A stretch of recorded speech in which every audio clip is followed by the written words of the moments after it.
Pronto. Boa noite, meus amores. Tudo bom com vocês? Estão bem? Estão se cuidando, lavando as mãos, usando máscara? Me contem como está a situação em Maracanã, por favor. Que o negócio está meio sério em todos os lugares, né? Galera, seguinte, tá só o filé. Graças a Deus. Coloquei aqui no chat as nossas datas de prova, tá? Então, nossa próxima prova, a P2, em tese, 19 de junho. Se todos, né, fizerem a prova, espero que sim, por favor, conclamem os amigos de vocês, porque eles não comparecem às aulas, mas a prova vai ser presencial, ou seja, tem que estar todo mundo comigo dia 19, tá? Para fazer a prova, por favor. Estarei aqui com vocês. Não sei se o Márcio já conversou alguma coisa com vocês, mas vai ser naquele formato do provão que já vinha acontecendo, né? Então, nessa prova nada mudou. Segunda chamada vai ser a mesma coisa, vai ser uma prova também de 20 questões, mesmo esquema dessa prova que vocês vão fazer. Espero também que vocês não precisem fazer segunda chamada. Eu nem fiz um leva. Aliás, eu fiz. Eu tenho aqui quem não fez. Cadê? Só não sei onde é que tá. Tá guardado por aqui em algum lugar. Desculpa. Quem não fez a primeira prova, a primeira AP, né? E aí pode fazer a segunda AP. Por favor, façam a segunda AP para não precisar fazer duas provas no mesmo dia. Vocês sabem que o esquema é esse, né? E a prova, nossa prova final será 3 de julho, e eu espero não estar com vocês dia 3 de julho, por favor, né? Mas se for, provavelmente vai ser uma prova aberta, tá? Não vai ser uma prova fechada, não vai ser de questão objetiva, vai ser de questão subjetiva, tá? Mas ainda não sei porque eu ainda não a fiz, o nosso prazo ainda não começou, tá? Bom, feitas estas considerações iniciais, não falei final, não teremos. Pacatuba tá bem, né? Graças a Deus, que bom, gente. Peraí, tem um monte de pergunta aqui. Revisão hoje. Revisão do que não? Claro que não, ainda temos aula para hoje. E semana que vem também, hein? Ai, não, eu mandei, Andressa, o material, viu? Eu mandei esse material para vocês.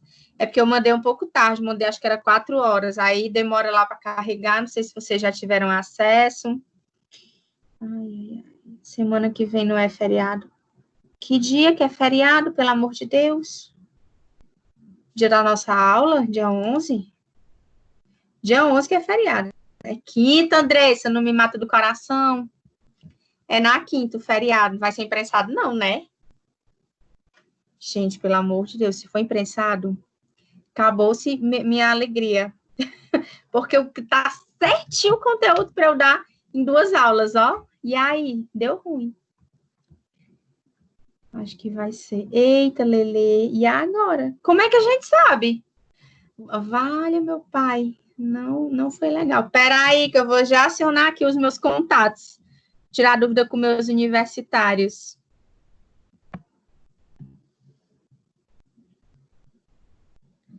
Como é que estão as coisas aí, hein? Em Maracanã? Tá tudo funcionando normal?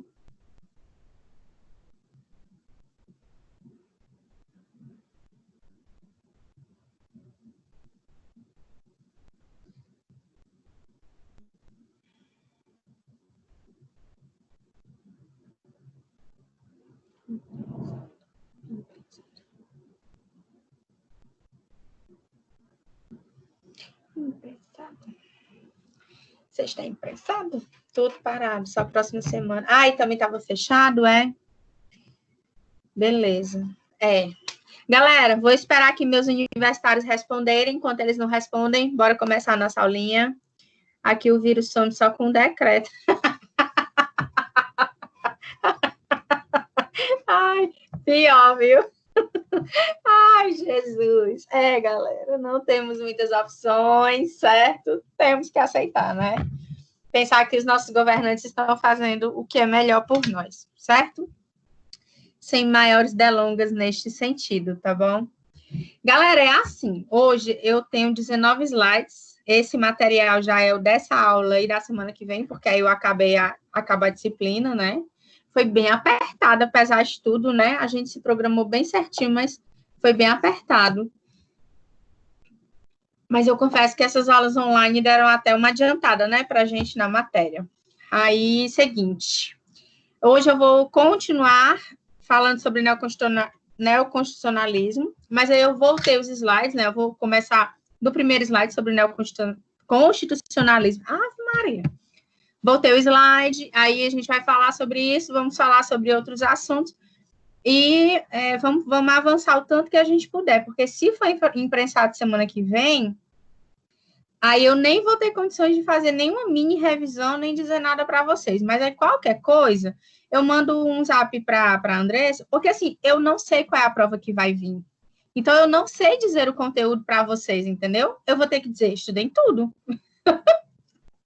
Tipo isso, entendeu? Eu não sei se vocês já têm o plano de aula, o plano de ensino que tem a bibliografia. Se vocês não tiverem, Andressa, tu me cobra, que aí eu mando para vocês aqui no portal mesmo, pelo portal da Nassau, tá bom? Que aí vocês pelo menos têm acesso ao material. E na biblioteca virtual tem o livro que eu uso, que é um livro muito bom, que eu não estou lembrada o nome do cara agora, mas é maravilhoso, maravilhoso. Ele que cita um monte de gente, é bem bacana. E aí eu acho que vocês vão gostar dele também, apesar da linguagem dele ser um pouquinho truncada, porque eu coloco o que ele fala, mas eu traduzo, né? Então, assim, vocês vão conseguir encaixar o que eu expliquei com o que está lá. E, assim, uma aula que vocês tenham tido mais dúvida, tenham ficado mais preocupados, vocês podem rever lá no YouTube, né? Dão lá uma moralzinha pra gente, né? No YouTube, já que a gente virou youtuber. Meio que sem querer querendo, né? Aí vocês vão lá e olham, tá? Pronto. Então, vê lá a bibliografia que tem sobre hermenêutica e eu vou descobrir o nome do cara e boto para vocês, tá? Na hora do intervalo. Pode deixar, beleza? Bora nós, meus amores maravilhosos. Seguinte, galera. Aula passada, eu acho que eu falo muito alto, sabe? Aula passada, a gente começou a conversar sobre neoconstitucionalismo. Porém, como eu sempre gosto de fazer aquele resgate, né? Vou lembrar para vocês o que a gente falou sobre o neoconstitucionalismo e falar principalmente que a hermenêutica, né, ela é uma matéria intensa e complexa, porém é uma matéria maravilhosa. Por quê? Porque vocês vão se dar conta de vários institutos, de várias circunstâncias que a gente viu em hermenêutica, em outras matérias lá para frente. Então, até o final do curso, depois na atuação profissional de vocês, vocês vão se deparar com várias coisas ligadas à hermenêutica, sem que vocês nem tenham tido muita noção disso durante a disciplina, o que é bem legal também, certo? Porque é uma disciplina propedêutica, mais voltada para essa investigação intelectual, mais voltada para esses conceitos realmente mais de natureza jurídica, de amplitude, e aí a gente fica um pouco nessa de, ai, meu Deus, onde é que eu encaixo essa disciplina e tal? A gente encaixa essa disciplina dentro do nosso conjunto jurídico, certo? Em todo ele. O ordenamento jurídico está cheio de hermenêutica, tá? E aí, galera, é o seguinte... O que é o neoconstitucionalismo ou constitucionalismo avançado ou constitucionalismo de direitos? Vocês vão ouvir muito esses termos. O mais comum, o mais famoso é neoconstitucionalismo, tá? Mas a gente pode, em algum momento, uma banca mais avançada querer chamar de constitucionalismo avançado ou desse constitucionalismo de direitos, que nada mais é do que como é que eu vou dizer? Uma teoria, um conjunto de princípios voltados para a implantação de determinados direitos que são considerados humanos fundamentais. Um direito, ele passa a ser fundamental, um direito humano, né, um direito natural, ele passa a ser fundamental quando ele é introduzido no texto constitucional. E acho que todas as constituições que vieram, né, pós período do positivismo, né, pós-positivismo, que são a nossa de 88, algumas outras constituições que vieram depois desse período, desses estados democráticos de direito, vieram com essa nova roupagem, com essa abertura do que? Desse pragmatismo, dessa vontade de fazer com que a lei não só seja cumprida, como ela efetive diretamente determinados direitos que estão dentro da nossa Constituição, tá certo? Ou dessas outras constituições, tá certo? E aí ele representa, né, é uma doutrina, uma teoria, um conjunto de princípios que representa esse Estado constitucional nesse nosso mundo contemporâneo, que é aquela ideia que eu reforcei para vocês de que o direito de que existia uma briga, né, depois do Código Civil de 2002, entre o direito constitucional e o direito civil, de quem era que teria talvez mais nome, mais força para meio que comandar a segurança jurídica, não é? Sendo que, obviamente, que a Constituição está lá no topo, é o pilar do nosso ordenamento jurídico, então não há o que se discutir nesse sentido, pelo menos não agora, mas já foi amplamente discutido em tempos passados, tá certo?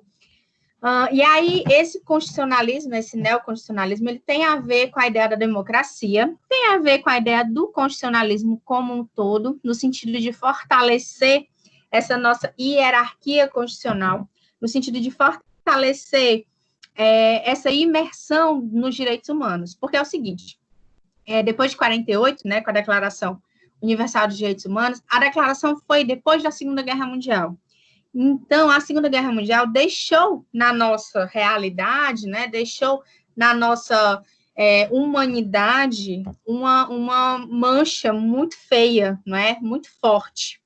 E aí o que acontece? Todas as constituições que vieram depois desse período, que são as positivistas, pós-positivistas, neoconstitucionalistas, vieram com esse viés muito forte de proteger a humanidade e a dignidade humana.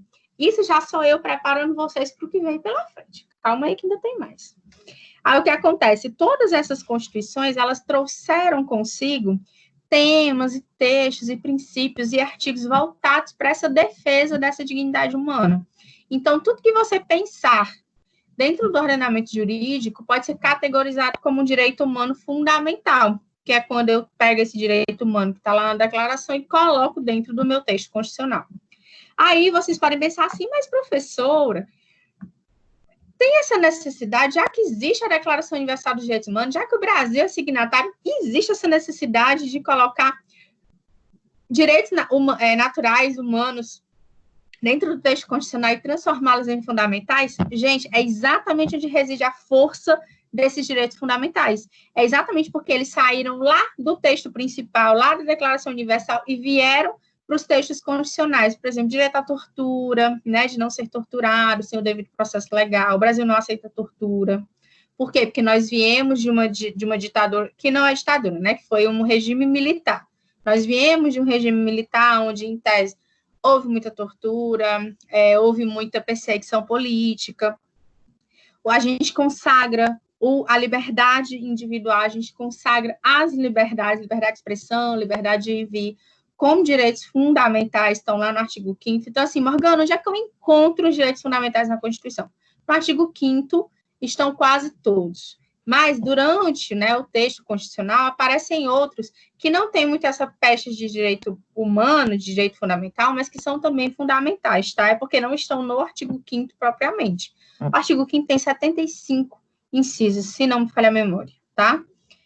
Então, assim, tudo que está ali é considerado direito fundamental, tá certo? A gente tem o artigo 7º com os direitos fundamentais dos trabalhadores, a gente tem o artigo 6º com os direitos de cidadania, que são também direitos fundamentais, tá certo? Mas voltados para áreas do direito, digamos, mais específicas, né? O artigo 5º é porque condensa os direitos nos moldes constitucionais, por assim dizer, tá? A ideia do poder constituinte, né, que é o poder que cria a Constituição. Nós temos dois poderes constituintes, né, o originário e o derivado. O originário é para montar a Constituição, para criar a Constituição. O nosso, para a criação da Constituição de 88, se não me falha a memória, foi montar a Assembleia Nacional Constituinte 85 ou 86, não me recordo bem. Mas aí criaram a Constituição, com os constitucionalistas mais importantes do país na época. E aí criaram a Constituição de 88, que é a nossa lei fundamental desde então, certo? E eu espero que permaneça por muito tempo, porque apesar de nós termos tido já várias constituições, não é interessante ficarem as constituições sendo trocadas, em detrimento, né, não podemos esquecer, da interpretação e da hermenêutica para dar uma atualidade, para jogar um pouquinho de atualização jurídica nesse contexto, certo? E aí a gente tem, e o poder constituinte derivado, que é relacionado com a Constituição reformada, que são as nossas emendas constitucionais, tá certo? A gente já tem várias emendas constitucionais, galera, eu não recordo quantas são, eu sei que são, acho que mais de 70, se não me falha a memória, tá? Hoje estou péssima, né? Estou percebendo, pois é. Não tenho certeza absoluta, mas é um bocadinho. Vamos pesquisar aí, vamos me ajudando, vamos. Quantas emendas constitucionais tem? Joga aí no Google. Quantas emendas constitucionais tem? Quantas... Vale, qual era? Quantos incisos tem o artigo 5º? Pesquisei. Depois vocês me botam aí no chat para mim. Sim. E aí a ideia de que a Constituição, né, como esse instrumento jurídico forte e apropriado, no sentido de, primeiro, regulador de toda a sociedade, no sentido de imprimir para a sociedade aquele critério de atualidade, de norma fundamental que vai guiar os meus passos, os passos dos governantes, ou seja, os passos de toda a sociedade, e a ideia da garantia das liberdades individuais, ou seja, tudo que afrontar a Constituição vai estar diretamente afrontando um direito de cidadania, um direito de personalidade, um direito de liberdade, tá certo? Que é essa dupla visão ou duplo viés da Constituição, que é como norma fundamental e como garantidora dessa cidadania, tá certo? Processo de normatização da Constituição, né, com eficácia direta e imediata, significa o quê? Que o texto constitucional ele é diretamente aplicado. Eu não preciso de nenhuma lei que fundamente a Constituição, ela fundamenta as outras leis. E aí, o que acontece? Existe dentro da Constituição inúmeros tipos, por assim dizer, de artigos, certo? Desde os artigos que são completos e complexos e que não exigem uma interpretação muito minuciosa e muito menos colocar luz ou colocar alguma lei sobre ele, assim como artigos e incisos que exigem uma interpretação, que exigem que você jogue uma lei, que exigem principalmente uma lei complementar para regularizarem o seu sentido. Foi assim com alguns incisos do artigo 7º, por exemplo, né? Ele institui os direitos e deveres dos trabalhadores, os direitos dos trabalhadores urbanos e rurais, e aí tem várias coisas que precisam ser definidas, delimitadas através desse direito, né? Através dessa lei complementar. E alguns outros que a Constituição realmente não precisa de nada que a defina ou que há limite, certo? E aí, eu tenho que vir olhar no slide, porque fica ruim para eu ler. E aí, o Dirley Cunha, né? Fala assim, que a Constituição deixa de ser concebida como simples manifesto político para ser compreendida como um diploma, né, composto de normas jurídicas fundamentais e supremas. Por quê? Porque, na grande maioria dos países mundo afora, Constituição é um texto político, o que significa que ela não teria tanta normatividade, ou seja, ela não teria tanta eficácia, o que é uma falácia para o nosso ordenamento, porque para o Brasil, a Constituição, ela é, sim, um conjunto de normas jurídicas fundamentais e supremas, importantíssimo os supremas. Por quê? Porque são leis que vão ser aplicadas imediatamente, porque estão no texto constitucional. Claro, tem coisas no texto constitucional que poderiam ser matérias de lei complementar, de lei delegada, não é? Algumas ainda estão sendo criadas, ainda estão em processo, outras já existem e você não consegue aplicar, tá certo? Mas é a ideia de que a Constituição está lá no topo da nossa pirâmide de normas, da nossa pirâmide hierárquica, e abaixo dela todas as outras normas que ou complementam o seu sentido, ou estão envolvidas com a iniciativa popular, no sentido de fortalecer ainda mais esse constitucionalismo, tá certo? A Constituição é imperativa, ou seja, seus comandos eles devem ser obedecidos em primeira ordem, é suprema, né? Está acima de todas as outras leis do ordenamento jurídico, e as leis têm que se conformar com ela, ou seja, tanto tem que ter compatibilidade formal, quanto tem que ter compatibilidade material. Por quê? Porque se eu criar uma lei que esteja em desacordo com a Constituição, ela vai ser sujeita a uma ADIM, que é uma ação direta de inconstitucionalidade, ou uma ação declaratória de constitucionalidade, caso achem que a lei está em conformidade com a Constituição, mas estão discutindo a regularidade, ou uma arguição de descumprimento de preceito fundamental, que vocês vão aprender lá no direito constitucional, acho que nos processo constitucional, enfim, tá certo?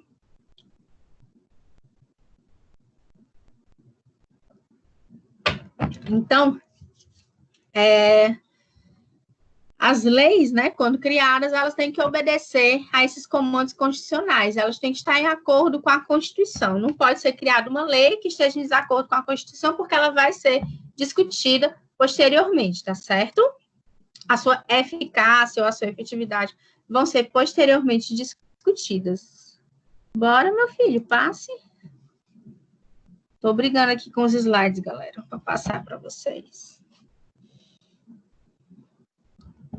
Pronto. Acho que é o slide 3.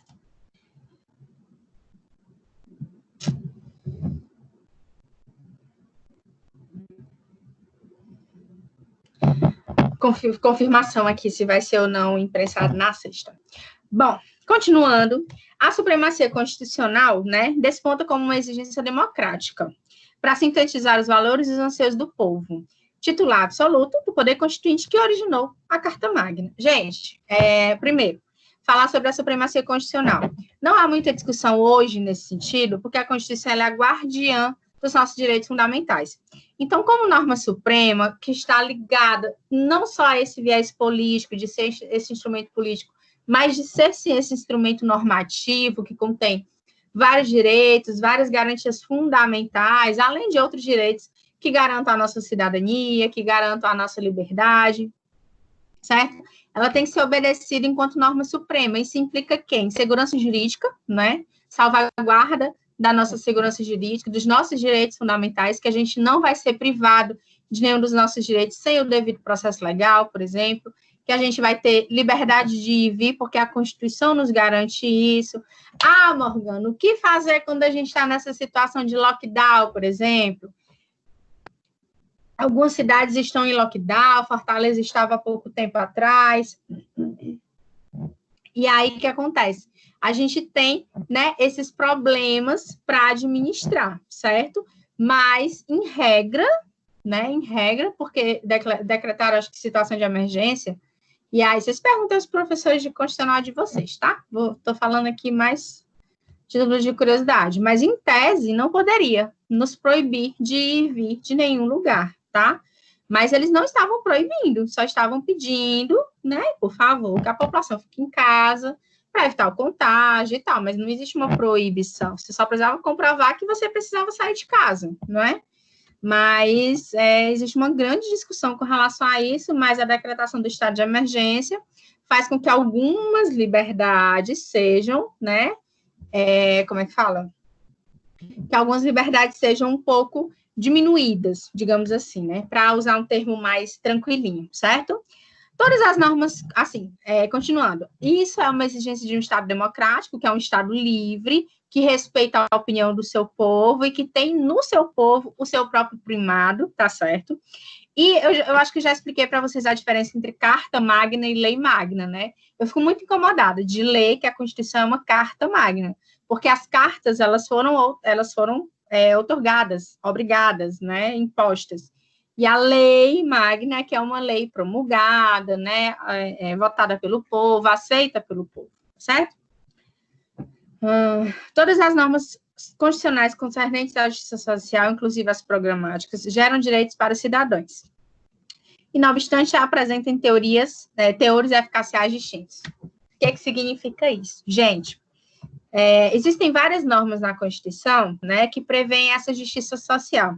Em que sentido? Que permitem essa liberdade para o cidadão, que o cidadão tem direito, por exemplo, a um devido processo legal, que ele tem direito a uma razoável duração do processo, que ele tem direito a procurar os órgãos públicos de assistência judiciária gratuita, que eles têm o direito a... Deixa eu ver o que mais. Que eles têm o direito à educação, ao lazer. Então, essas são normas programáticas. Significam o quê? Que o governo ele tem obrigação de pegar essas leis, né, esses artigos, esses incisos, e transformar em leis.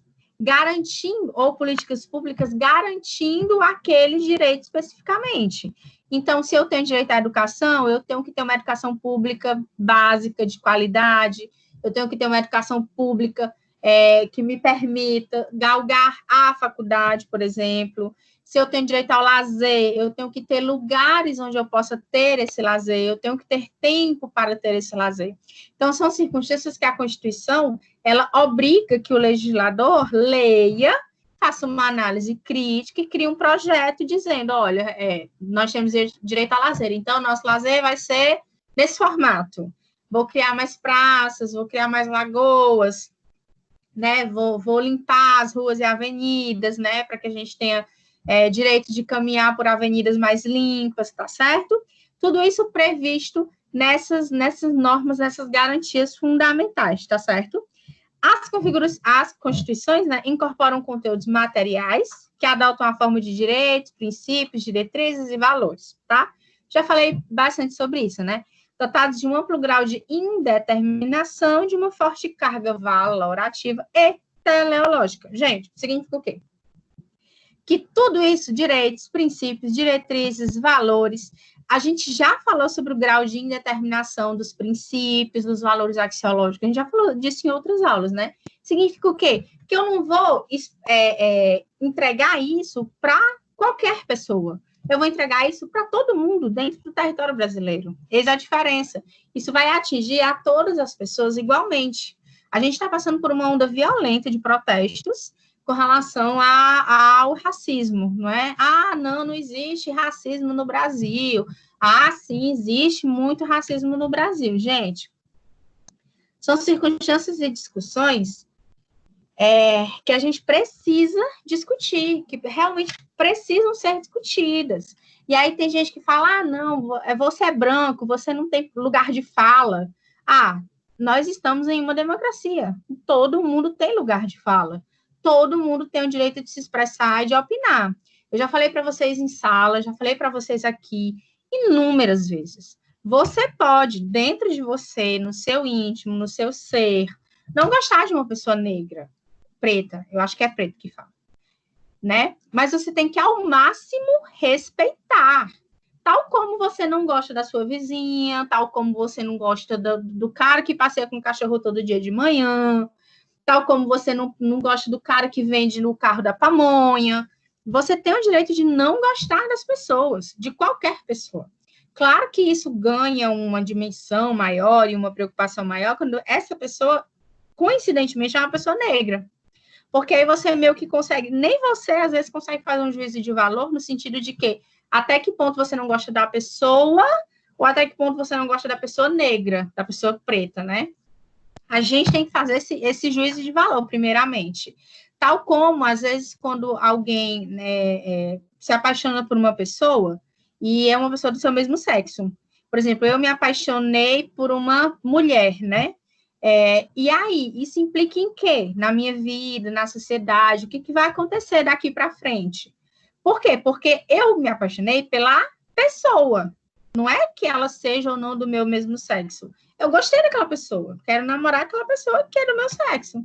Tal como uma pessoa branca que namora uma pessoa preta, né?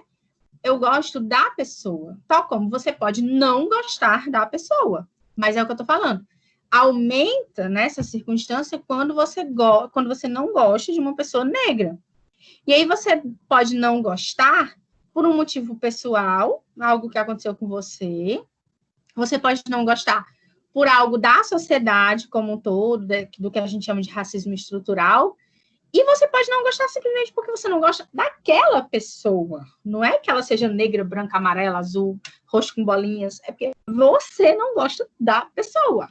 Mas você tem que respeitar, tal como você respeita todas as pessoas que você não gosta, né? E aí o racismo, ele acontece quando você discrimina aquela pessoa, quando você destrata, quando você desrespeita, quando você tira valores, simplesmente porque a cor da pele dela é diferente da nossa. Sendo que é só isso, tá? Todo mundo é igual, tá lá no artigo 5º, no caput do artigo 5º da Constituição. Todos são iguais perante a lei, sem distinção de qualquer natureza, raça, sexo, cor ou religião. Então, não tem diferença, não tem. Ah, ele tem a pele mais escura, aí ele tem a pele mais clara, ele é roxo com bolinhas. Não tem diferença, vocês entenderam? Pois é, não tem diferença. E aí, a gente, né, perpassa. Eu não podia deixar de falar sobre isso, porque é a bola da vez. Então, assim, é uma discussão que a gente precisa ter, que a gente precisa fazer. Nós somos operadores do direito, somos críticos por natureza. A gente precisa se fazer essas perguntas, não é? Em que sentido, em que momento eu tenho medo daquela pessoa, eu não gosto, porque eu não gosto gratuitamente daquela pessoa, certo? Então, tem que se fazer essas perguntas, tá? Por quê? Porque vocês não vão poder escolher cliente. Então, não, Morgana, eu vou sim. No começo não vai, não.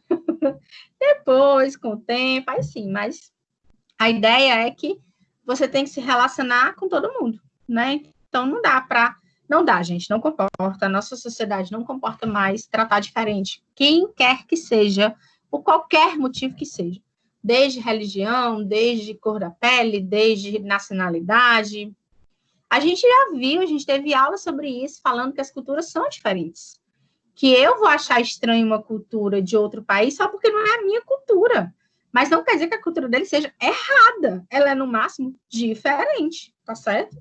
Mas não é errada. Errada é a nossa para eles. E assim, sucessivamente, tá? Então, não caiam nessa. Não caiam nessa, tá? Alunos de Tia Morgana não caem nesse tipo de esparrela.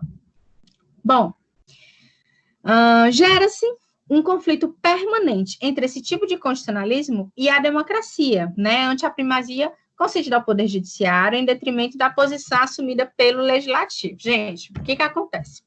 Os três poderes, eles funcionam de forma harmônica, certo? Primeiro ponto. Segundo ponto, eles brigam. Sim, eles brigam.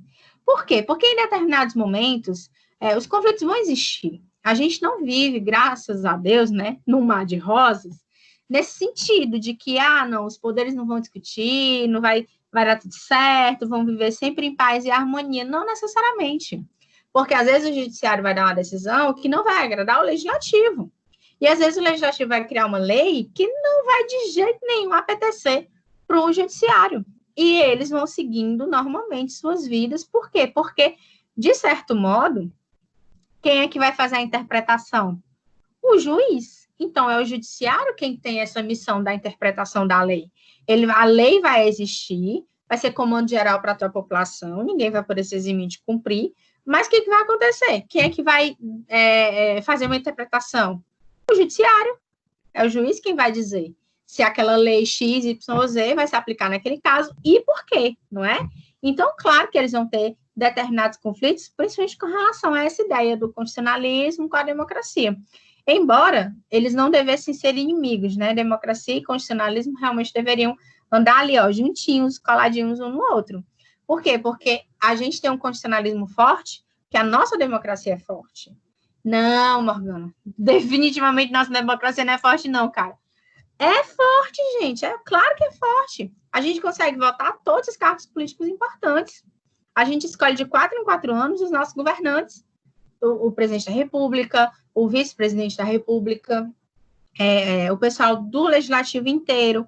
Então, assim, claro que a gente consegue sim ter tanto um constitucionalismo forte, quanto uma democracia muito forte também, que a gente tem essa liberdade de escolher quem a gente quer votar, né? Morgana, não, cara. Existe o voto de cabresto, por exemplo. Gente, não há provas. Ponto. Não temos como provar que existe voto de cabresto. Escutamos as histórias, sabemos que pode ser que tenha, mas não é mais obrigatório. Não fica ninguém ali do seu lado na urna dizendo para você votar em quem você vai votar, né? Mas existe uma vontade, existe uma certeza de que quer votar naquela determinada pessoa, por isso. Então, né? Não temos e não podemos provar e não provaremos, até porque não é nossa matéria de discussão, não é nosso campo de atuação, né? Mas a gente tem que saber que irregularidades existem em todo lugar, a gente tem que combatê-las, tá certo? E aí tem a tensão entre a eficácia imediata, né, que é essa que exige que os juízes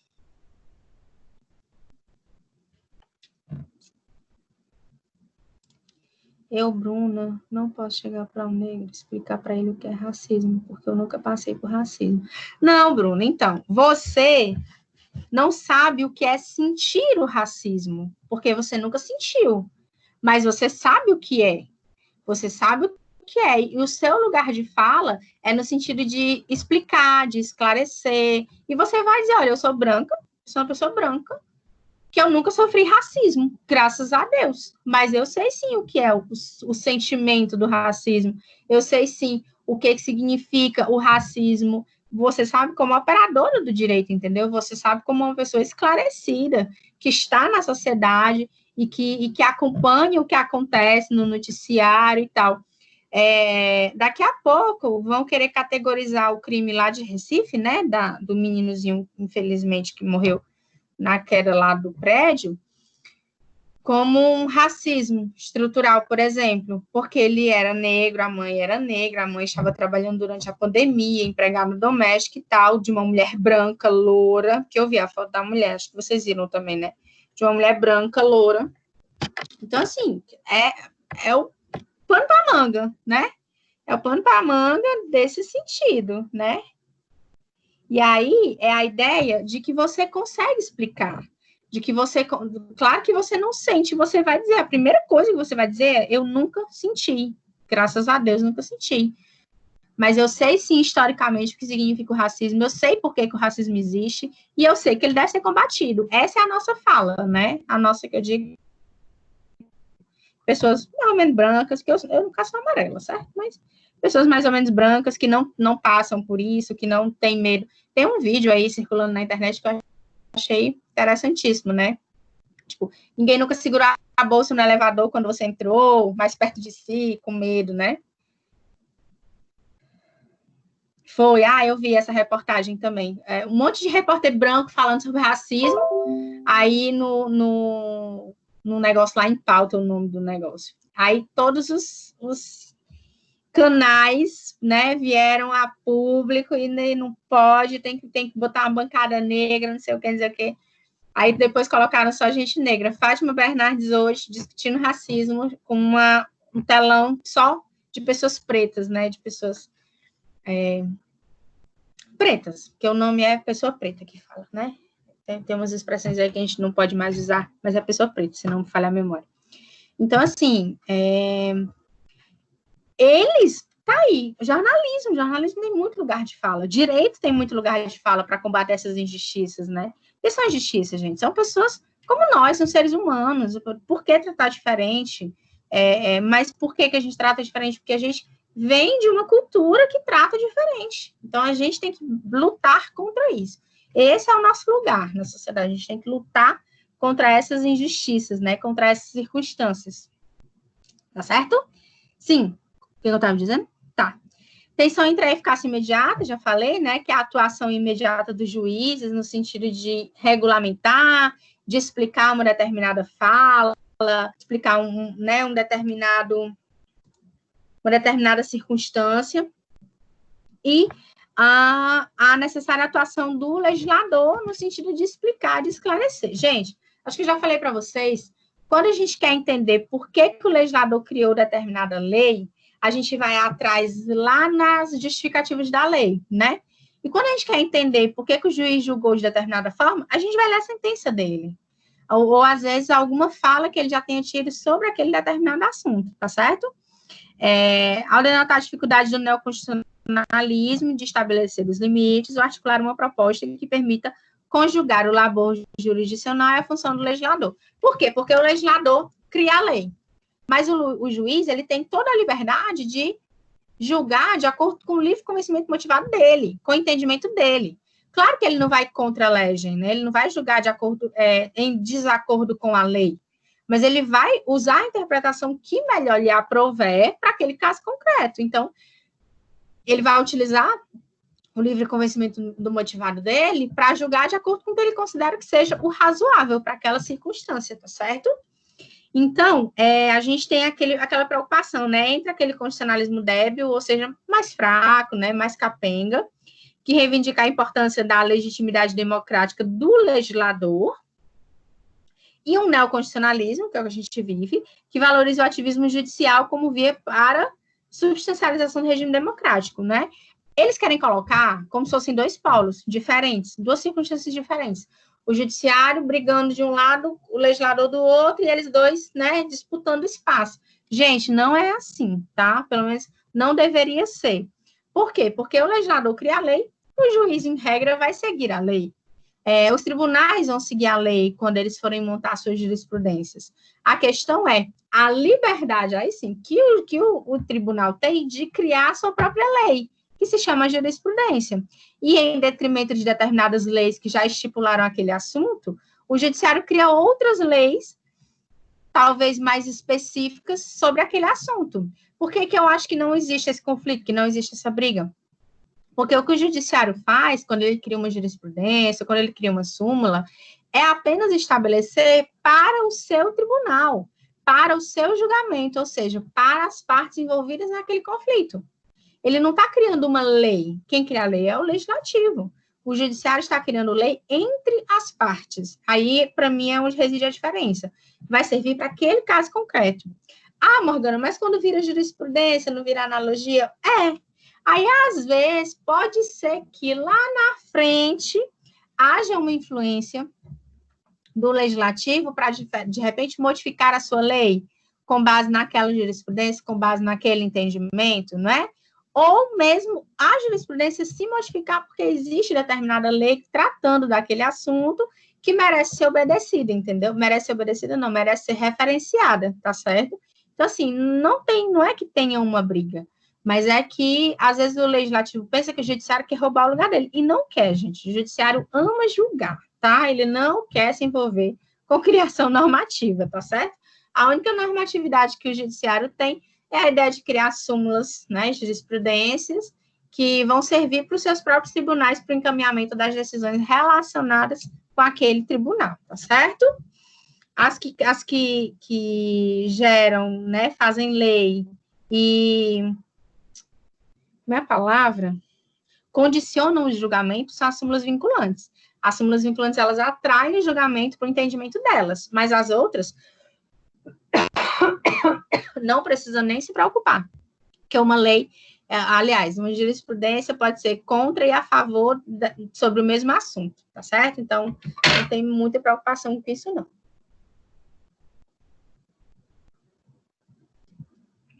Super quente hoje, certo? Canotilho, o mestre, né?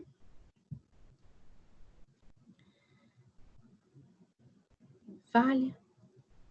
Eu pulei o slide para vocês, mas vai dar certo. Deixa eu só voltar aqui para falar o que eu estava falando. Eu estava nesse slide, né? As constituições incorporam conteúdos materiais. Já falei sobre isso. De um lado, o caráter voluntarista da atuação do legislador para a submissão da Constituição, em que o legislador ele tem que se guiar pela Constituição para não criar uma lei que seja contrária à Constituição, mas se ele criar aquela lei ou aquele artigo, aquele inciso estará sujeito a uma ação de inconstitucionalidade para declarar que aquela lei, inciso, artigo, enfim, é inconstitucional porque está contra a Constituição. E o modelo dedutivista da aplicação da lei pelo julgador, típico da operação lógico-formal da subsunção. Vocês lembram que é subsunção, né? Quando a gente substitui um ou outro critério para fazer uma interpretação valorativa sobre aquilo. Revela-se inadequado ao contexto da apreciação judicial, tá certo? Bom, agora sim. Falando do canotilho, deixa eu voltar aqui para vocês no slide 4, que está muito lento, gente. Aí passa e eu penso que não passou. Perdão aí, por favor, certo? Cadê?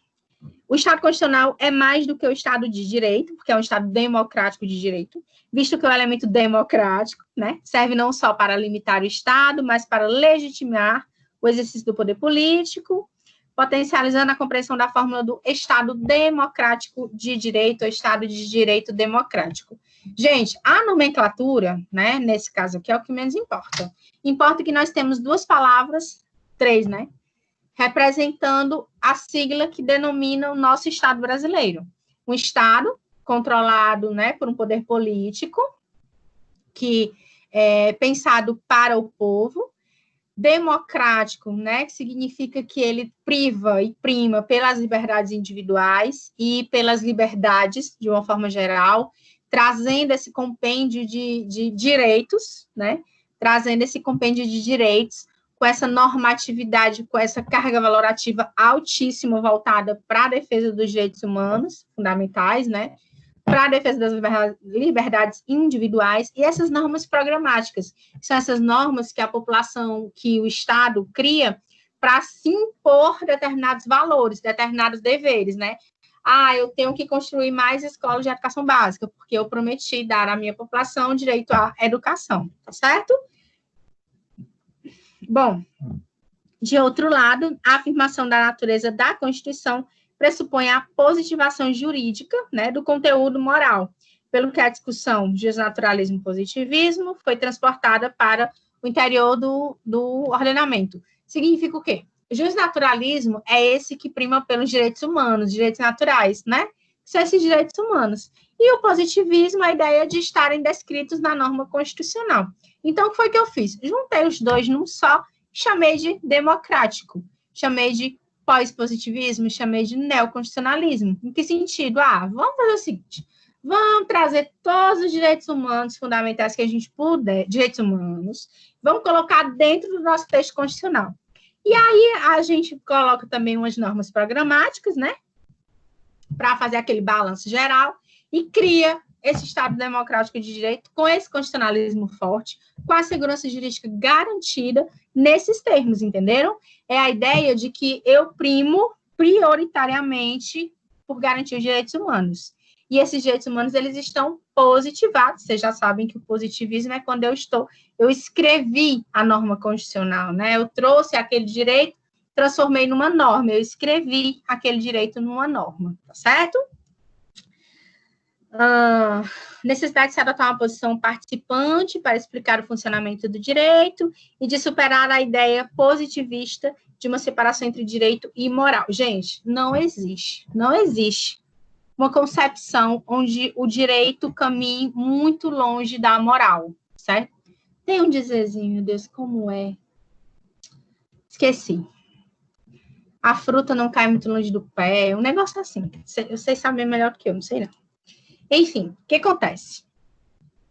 Quando eu tenho, né, a criação da lei, a ideia dessa normatização, eu tenho que primar principalmente pela moral que está dentro do direito. Eu não tenho como falar de direito sem falar de moral.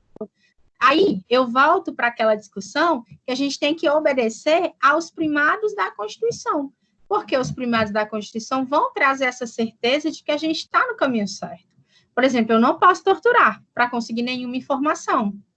Ou, quando eu prender a pessoa, eu não posso torturar a pessoa. Eu não posso sequer prender a pessoa sem um devido processo legal, sem uma investigação, sem uma circunstância de fato que realmente necessite. Não pode nem colocar algema, né? Só se coloca algema quando há muita necessidade.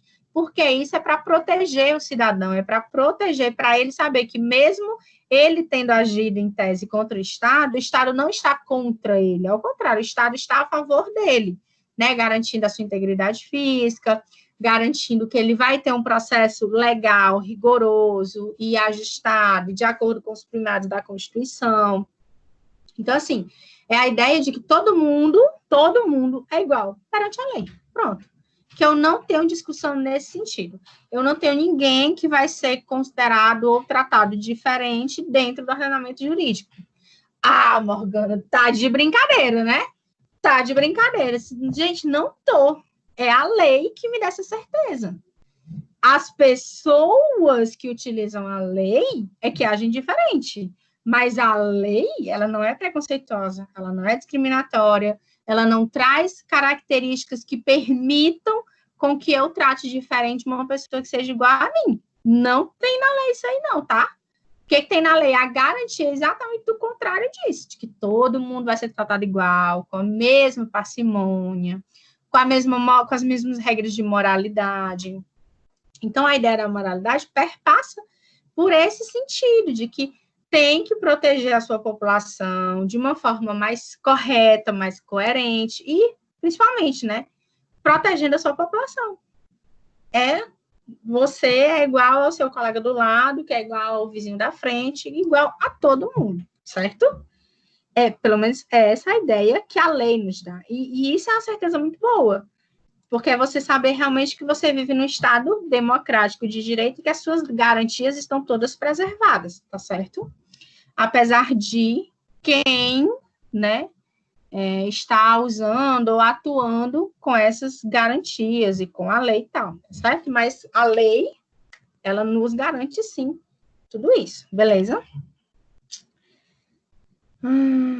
Sim, a ideia do neoconstitucionalismo com a ideia das leis escritas, né? Acho que já gastei muito meu latim falando sobre isso. Rejeitam-se as noções de distanciamento, neutralidade valorativa e função descritiva da ciência jurídica. É muito mais uma função axiológica, de premissa, de valores, de princípios constitucionais arraigados na nossa população, né? Compromisso, intervenção axiológica, prioridade prática e caráter político no conhecimento científico do direito. Com relação a esse caráter político, como eu estava falando, né? É a ideia desse aplicador da lei, da pessoa que está aplicando a lei, que está utilizando a lei, que está criando a lei, no sentido de aquilo ali servir para todo mundo, não ser indistintamente utilizado por todas as pessoas, tá certo? Não escolher uma ou outra para ser beneficiado por aquela lei, tá certo? No máximo, a gente é beneficiado em condições, em circunstâncias de fato, e não em circunstâncias individuais ou da pessoa, da personalidade, tá certo?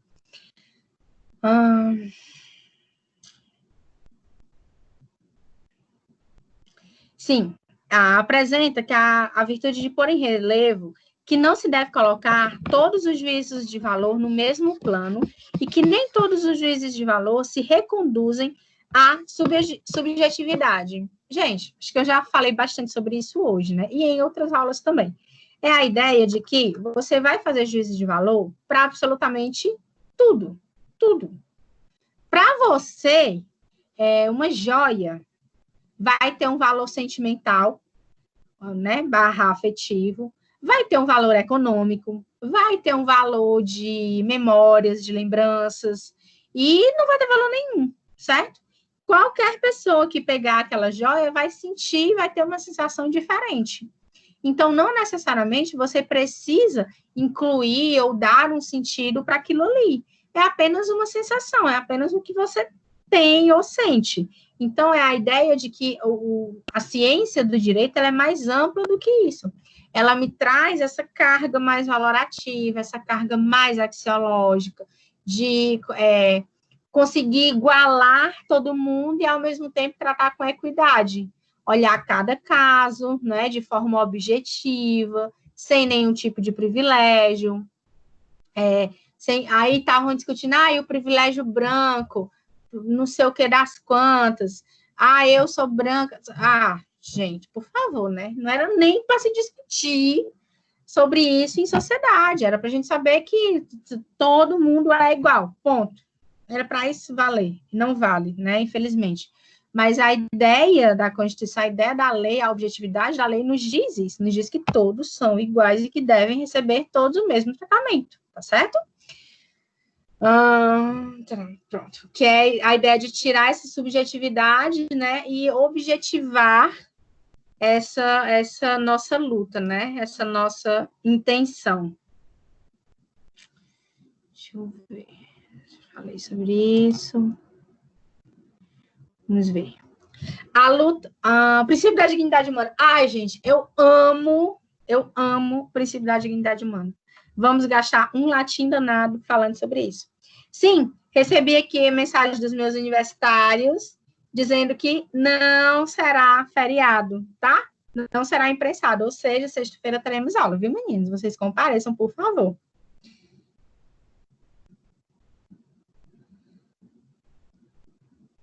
Então, teremos aula normal sexta-feira, tá, meus amores? Feriado para vocês é quinta. Seguinte, dignidade da pessoa humana. super princípio do nosso direito constitucional. Diria mais, super princípio do nosso Estado democrático de direito. Aqui, minha gente, a gente tem pano para manga para discutir até o ano que vem e não acaba o assunto, certo? Mas tentarei ser algo que eu nunca fui, nunca serei nesta vida, que é sucinta, certo? Não sei trabalhar, não sei ser sucinto com as coisas. Gostaria, mas não sei. Sei Mas, enfim, né? Fiz alguns tópicos para me ater ao assunto, né? Sem devagar demais, porque aqui tem divagação para a minha vida todinha. Seguinte, primeira coisa. O que é a dignidade da pessoa humana? E por que ele é um super princípio da nossa Constituição? Gente, o princípio da dignidade humana é a mesma coisa que você dizer que você é um ser humano e que você é um ser humano. Pronto. Se você é um ser humano, você tem que ser tratado como um ser humano.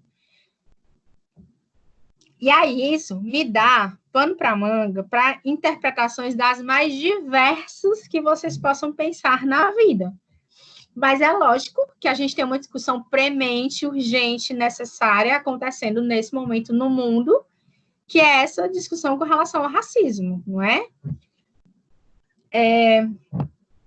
A frase lá que o George, né? Que o George, que morreu asfixiado, né, falou, é muito emblemática, se vocês pararem para pensar, porque ele falou assim, I can't breathe, I can't breathe, I can't breathe, e foi faltando ar, né? Que é, eu não posso respirar, eu não consigo respirar, eu não posso respirar. E eu achei muito, muito, muito emblemática. Porque ele não pode respirar, não é só naquele momento. Ele não pode respirar uma vida inteira de privações, de negatividade, de ter que conviver com o fato de que ele tinha uma cor diferente de outras cores de outras pessoas. Como se isso fosse algum pecado grave, como se isso fosse alguma circunstância que o diferenciasse enormemente de outras pessoas do mundo todo. No Brasil, a gente consegue explicar bem facinho por que tem racismo, não é?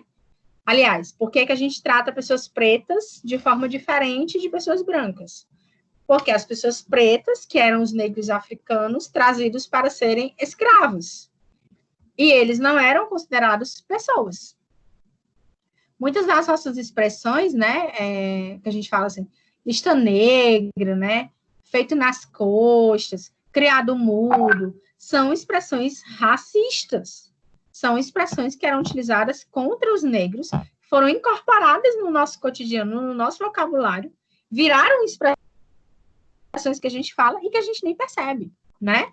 Mas por quê? Porque a gente foi meio que ensinado assim, né? A sociedade era assim. Eu gosto muito de história, né? Eu acho que todos nós no direito gostamos muito de história, né, galera? Então, a gente aprende e aprendeu no colégio, na faculdade, que como que não devemos tratar as pessoas, né? A gente aprende como deve tratá-las e como não deve tratá-las. Nós no direito, né? Mas existem lugares do mundo, né? Vários lugares no mundo, onde as pessoas são tratadas diferente e isso é normal. Porém, né, a dignidade da pessoa humana foi alçada, né, a essa condição de superprincípio, de princípio mais relevante de um Estado democrático, de princípio mais relevante da cidadania, da humanidade, depois de 45. E o crime não era contra pessoas pretas, o crime era contra judeus. Era um crime de racismo de raça, né? Ou seja, não era de cor da pele, era de raça, raça mesmo, né? Então, eram pessoas... Estão me ligando aqui, gente. Então, eram pessoas que não tinham... Como é que eu vou falar? Humanidade. Por quê? Porque os judeus, né, durante o Holocausto, vocês conhecem a história, também eram considerados seres inferiores, né? Não eram considerados pessoas, eram considerados seres inferiores por uma questão de implicância com a pessoa, simples assim. Porém, dependeu, né, nessa circunstância, de quem estava propagando essa história, tal como aconteceu no Brasil. Quem propagava a discriminação contra os negros, né? Os senhores de escravo, que compravam, vendiam, né? Escravizavam nas fazendas, não davam mínimas condições de vida para esses escravos, e eles eram considerados realmente coisas. Então, depois dos episódios, dos eventos de 45, né? E em 48 se criou a Declaração dos Direitos Humanos, Declaração Universal dos Direitos Humanos, promulgada pela ONU, na Organização das Nações Unidas. Depois disso, é que a gente ganhou, né, essa ideia de que todos realmente são iguais, sem distinção de qualquer natureza. E de que tudo que contrariasse esse entendimento, né, seria considerado crime de racismo, de discriminação, violação de direitos humanos e tal. Mas a gente tem assistido a alguns eventos, né, a inúmeros eventos, que diferenciam isso. Por exemplo, a gente tem a história da Maria da Penha, que foi espancada várias vezes pelo marido, e aí, cansada, né, finalmente conseguiu denunciar, usou toda a rede de proteção brasileira existente na época, né, para se proteger e tudo, virou paraplégica, acho que é paraplégica, porque o marido, né, bateu tanto que ela ficou paraplégica, e ela lutou, com unhas e dentes, ainda luta, para defender as mulheres vítimas de violência doméstica, né? A lei foi criada para isso. Mas antes da lei ser criada, existia um processo judicial que foi até o STF. Não houve o reconhecimento de um crime diferente do de lesão corporal grave, e aí ela foi buscar instâncias superiores ao STF. Morgana, e tem instância superior? Tem, galera. Tem a Corte Interamericana de Direitos Humanos, tem outras organizações mundo afora, das quais o Brasil é signatário. E aí ela foi na Corte Interamericana de Direitos Humanos e disse, olha, eu quero um crime maior, eu quero uma pena maior para ele, porque o que ele fez comigo não se deve fazer com ninguém, ainda mais, né, com mulher, óbvio, né? Imagina a minoria da minoria da minoria, né? Mulher negra, preta, né? Pobre, de comunidade, é a minoria da minoria, certo? E aí, que mais que eu estava falando? Sim, e aí depois desses eventos de 45, em 48 se criou a lei não, né? Se criaram os direitos humanos, e aí se criou, dentro da Declaração Universal dos Direitos Humanos, o princípio da dignidade da pessoa humana, que é esse que diz que nós todos somos iguais, que a gente não deve ser tratado diferente em razão de nenhuma circunstância específica, porque todo mundo é ser humano. E essa, gente, é a enorme discussão mundo afora. Porque se é todo mundo ser humano, por que cargas d'água tratar diferente? Mas aí a gente tem que entrar nos pormenores de cada país, nas circunstâncias de cada país. O Brasil trata as pessoas pretas diferente porque houve esse passado escravocrata, né? Nos Estados Unidos existiu uma divisão, eu não tenho muita certeza, certo, gente? Mas, na minha visão, é uma diferença mesmo, lugar de branco, lugar de preto, e isso também é bem antigo, né? Tal como aqui no Brasil é bem antigo também, mas eu não sei se é fruto dessa ideia de escravidão, né? Não sei se é ligado a isso. Eu sei que sempre diferenciaram também, né? E agora as discussões estão mais acirradas. Mas, gente, existe isso com relação a pessoas de outra nacionalidade. Existe isso com pessoas que namoram pessoas do mesmo sexo. Com pessoas que são gordas e, né, em tese, diferente desse padrão que a gente tem na sociedade. Então, assim, é a ideia de que eu não posso discriminar ninguém só porque ele é diferente de mim. Como se eu fosse o dono da razão e a outra pessoa não. Sendo que, para ela, ele é a dona da razão. E aí, como é que fica, né? Cabe a quem resolver esse conflito? O Estado. Cabe ao Estado ser forte e dizer, olha, aqui ninguém é tratado de forma diferente ou desigual por nenhuma circunstância que seja, tá? Eis a questão, né? A gente entra em discussões, vocês nem querem saber. Cotas raciais, presídios de segurança máxima, ou presídios, né, de certas naturezas, e nem queiram saber. Enfim, né? Com o advento da modernidade, os sistemas jurídicos passaram a reconhecer o ser humano como centro e o fim do direito. Olha que coisa importante, tá? Indivíduo como limite e fundamento do domínio político da República, ou seja, é para mim, é para o meu povo, é esta pessoa e essas pessoas, esta que vos fala e esta que escuta, estas que escutam, todos são iguais, né? Teve a Declaração dos Homens e do Cidadão, em 1789. Depois a Declaração Universal dos Direitos Humanos. Tiveram outras, tá? Mas as mais relevantes foram essas. Aí teve a Lei Fundamental Alemã, que foi a primeira que trouxe esses direitos humanos da declaração dentro do seu texto constitucional. E aí as declarações mundo afora, a partir daí, trouxeram também, né? Aí na lei alemã, diz assim, a dignidade do homem é intangível e os poderes públicos estão obrigados a respeitá-la e protegê-la, né? Principalmente a Alemanha tinha muito essa necessidade de meio que reparar esse erro e esse momento histórico. Até hoje tem eventos em comemoração, né, essa meio que libertação alemã desses eventos terríveis para toda a humanidade, né? A dignidade da pessoa humana está erigida como princípio matriz da Constituição, imprimindo-lhe unidade de sentido, condicionando a interpretação das suas normas e revelando-se, ao lado dos direitos e garantias fundamentais, como cânone constitucional que incorpora as exigências de justiça e dos valores éticos, conferindo suporte axiológico a todo o sistema jurídico brasileiro. Ave Maria, muita informação. Vamos lá. A dignidade da pessoa humana está erigida como princípio matriz da Constituição, foi o que eu já falei, super princípio máximo, é o princípio que tem que primeiro ser observado em detrimento de todos os outros, né, imprimindo-lhe unidade de sentido, ou seja, aquela unidade, aquele reconhecimento de que é o meu povo, de que é a minha população, de que é o meu ser humano que importa, né, condicionando a interpretação das normas a este sentido de unidade, a este sentido de superprincípio, revelando-lhe como cânone constitucional, ou seja, como um dos pilares, uma das matrizes da Constituição, do direito constitucional, dentro desses valores de justiça, né, e da ética, da moralidade, conferindo suporte axiológico, né, os valores constitucionais voltados para a defesa e para a proteção da dignidade da pessoa humana, em todo o sistema jurídico, tá certo? Aí, o artigo 170 eu gosto muito, porque tá lá, né, lá no meio da Constituição.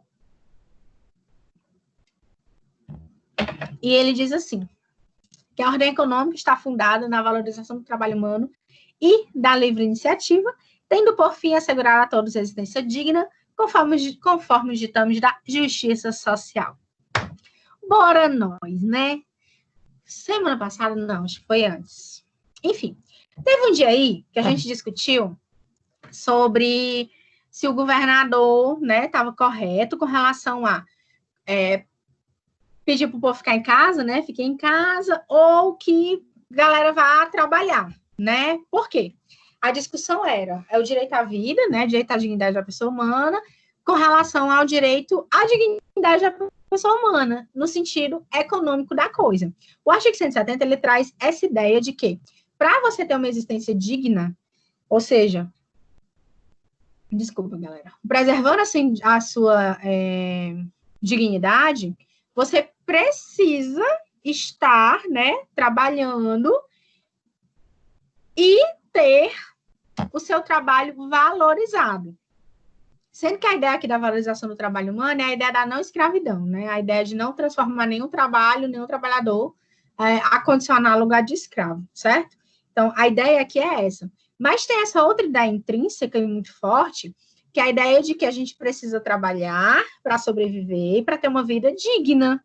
Ou seja, você trabalha para que você não precise roubar, para que você não precise matar, para que você tenha condições de ter as suas coisas, de viver a sua vida, né, sem precisar ir às vias de fato, né, sobre qualquer aspecto, porque você, em tese, tem como se sustentar e não precisaria disso, né? A gente sabe que tem muita gente que ganha muito bem e que, infelizmente, rouba ou mata outras pessoas, tá? Não estou falando que uma coisa esteja ligada à outra. Estou falando o quê? Trabalhar dignifica o homem.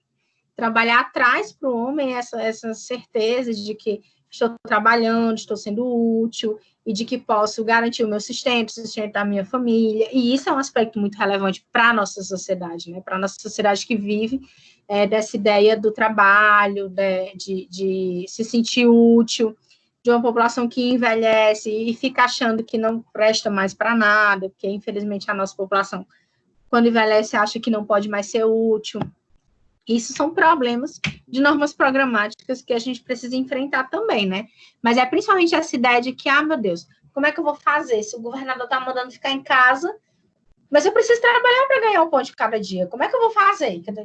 Como é que eu vou me virar em dois e um vai ficar em casa e o outro vai trabalhar porque eu preciso trabalhar para ganhar dinheiro, né? Aí entra o Estado, garantidor dos nossos direitos humanos, e paga o auxílio emergencial, né, para quem precisa, para quem conseguiu comprovar, enfim, tem várias circunstâncias, né. Mas, galera, a ideia do auxílio emergencial é exatamente a ideia do nome dele, é um auxílio, ou seja, não é para aquela pessoa que ganhava 1.000 e poucos reais, 2.000 e poucos reais nas ruas, no dia a dia, contra aquela pessoa que vai conseguir, digamos assim, pagar as contas e viver com 600 reais. Claro, é uma situação atípica? Sim, nunca enfrentamos isso? Nunca, né? Não nós, na nossa geração. Mas são circunstâncias que fazem com que a gente pense no quanto de valoração e de carga axiológica tem isso, né? Essa ideia de que a minha dignidade humana perpassa também pelas minhas condições de trabalho, pelo que eu consigo prover à minha família, com o que eu estou trabalhando, porque, assim, são circunstâncias que têm que ser analisadas caso a caso. Mas é a ideia, por exemplo, de que se você não pode trabalhar, no caso, né, estava em lockdown, não podia. Podia trabalhar. Sendo que grande maioria das coisas estavam fechadas. Por quê? Porque a população estava preferindo se resguardar, se proteger, do que, né, trabalhar e ganhar o pão de cada dia, né? Mas aí, e os empresários que têm que trabalhar, inclusive ajudar a movimentar a economia? E as coisas que você precisa comprar, que você precisa se alimentar, como é que você vai fazer isso sem ter dinheiro? Né? Então, assim, é uma discussão muito forte, muito atual, né? Mas é a ideia de que os primados, a gente chama de princípios econômicos, que estão lá no artigo 70, eles têm que ser observados para que a gente tenha essa certa clareza, essa certa parcimônia e diga, olha, eu estou passando por esse problema, mas meu Estado vai me garantir um retorno gradual para que eu possa, lá na frente, recuperar. Essa é a nossa expectativa, né? Mas o medo da população é todo no sentido de que, ai, meu Deus, não vou ter dinheiro, como é que eu vou fazer para pagar minhas contas? E agora, o que vai acontecer? Tá certo? E aí, deixa eu mudar o artigo, que eu já estou no 7. Deixa eu mudar aqui. Fica travando. Deixa eu ver se eu conseguir mudar.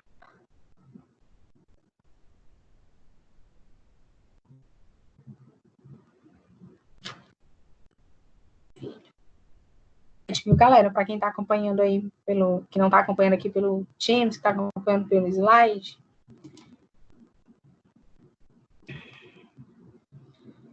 Enfim, deixa eu continuar aqui. Sim. E aí o André Ramos Tavares assevera que a dignidade da pessoa humana ou a existência digna tem implicações econômicas, que é toda essa discussão que eu estava travando com vocês agora, né? Que a liberdade caminha com a dignidade, sim. Para você ter dignidade, você também precisa ser uma pessoa livre, se sentir um cidadão livre, não ser o Estado, como em todos os outros estados, né? É você não se sentir diferente, a liberdade tem muito essa coisa da diferença, você não se sentir diferente. Agora, de novo, a ideia do respeito àquela cultura. Se você vai para um país que você sabe, por exemplo, tem alguns países lá do mundo árabe ali, que é tanto país, mas, por exemplo, se você for só namorado, não pode beijar na mão, não pode pegar na mão, não pode beijar na boca em público, né? Não pode sair com mulheres ou homens, né? Não pode, mas é a cultura deles. Respeite, você está no país deles. Quando eles vêm para cá, eles vão respeitar a sua cultura também, tá certo? Então, assim, tem essa ideia do respeito também, que era, em tese, o que era para ter acontecido com os negros quando eles vieram para cá, né? Era para eles terem sido respeitados, inclusive nas suas culturas, porque eram pessoas diferentes de uma cultura diferente. Graças a Deus que, assim, algumas coisas, né, nós temos de cultural vindos da África por causa deles, né? A gente tem coisas que são estritamente africanas. O gosto pela dança, o gosto pelas cores vibrantes, né? O nosso próprio temperamento, que hoje já é bem misturado e bem parecido com o deles. Nós somos um povo muito simpático, um povo muito afetuoso, né? E isso são características dos negros, tá? Sim. Mas o significado mais forte da ideia de liberdade com dignidade está na privação de ofensas e humilhações, exatamente o que a gente estava discutindo agora há pouco, né? No campo econômico, impõe-se que todos sejam garantidos condições mínimas de subsistência. Por isso, gente, que o Estado paga um salário mínimo, né, para a população, por isso que garante condições mínimas de educação, de saúde, de lazer. É ruim, é fraco, é ineficiente, em determinados momentos sim, tá, galera? Mas não sempre e não é toda vida que é ineficiente, tá? Os precedentes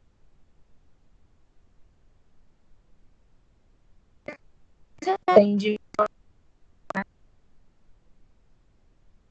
coletividade de que precisa daqueles direitos, enquanto posições jurídicas dos cidadãos, mas devem ser vislumbradas numa perspectiva comunitária, né? Não usou o termo coletivo, usou o termo comunitária.